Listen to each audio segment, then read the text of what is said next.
Today, May 8th, is a key day of remembrance for all the victims of World War II, for the fragility of peace and the inadmissibility of any anti-humanist regimes. But what is remembrance for others today, for our people, is unfortunately just news. Every day, our people see and die from what must have been left in the distant past. What definitely shouldn't have returned to Europe 77 years later. But unfortunately, I state it's back. But what do we need now to gain victory in defending freedom? Freedom of Ukraine and the whole world. First of all, weapons. I'm grateful to you for the defensive assistance we have already received. Because as in World War II, the fate of freedom is decided on the battlefield. So Ukraine must get all the weapons and all the defense equipment that will help defeat tyranny. The second is sanctions. Ukraine will always be grateful to you for unprecedented sanctions in the interests of peace. But the war still continues. Hence, a special international group of experts, chaired by Michael McFaul and Andriy Yermak, has developed an action plan to strengthen sanctions on Russia for this war.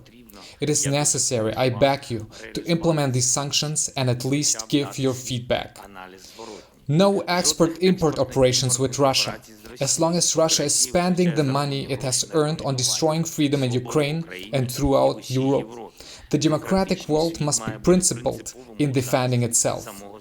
We need to look for ways to influence those politicians and those companies that help Russia circumvent sanctions. The free world must not allow itself to be manipulated.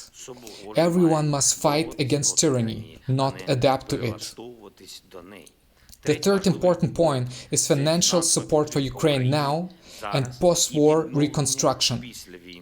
Just as the Marshall Plan played a historic role in rebuilding Europe and creating new conditions for development and growth after World War II, a similar plan is needed, and it is needed now, for the world to see that freedom wins not only on the battlefield, but also in life. When the war is over, we will have to rebuild everything destroyed by Russia for a sum exceeding $600 billion.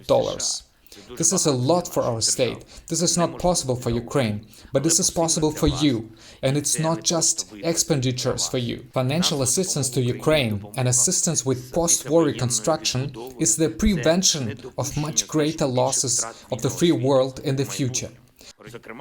In particular, we invite the Friends of Ukraine to join the reconstruction, taking patronage over the regions, cities or industries in our country that have suffered from the war, that are destroyed. And today, given Germany's presidency in the G7, I propose to apply the format of cooperation that has shown its effectiveness in the unification of the German state.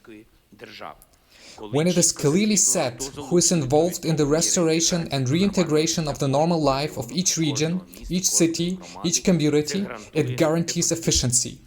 Such cooperation will strengthen economic and technological ties in Europe and will benefit not only our country, but also your countries, your regions and your companies. I'm also grateful to the European Union and the United Kingdom for the decision to abolish tariffs and quotas on our trade. This is a powerful step in support of our state and freedom in general.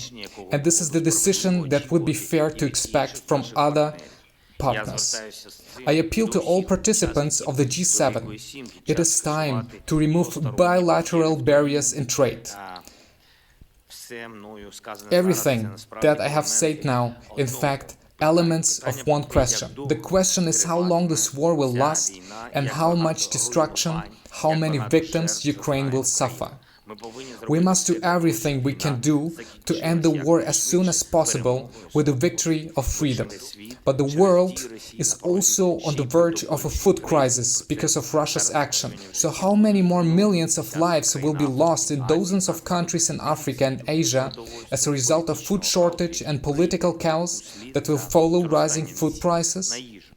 Friends, I commend the efforts of each of you. I'm grateful to each of you for the weapons, sanctions and support, but I'm sure you realize that we need more weapons, more sanctions, more support to guarantee the protection of freedom, and to fix security for decades by concluding a relevant, effective agreement with clear guarantees for Ukraine.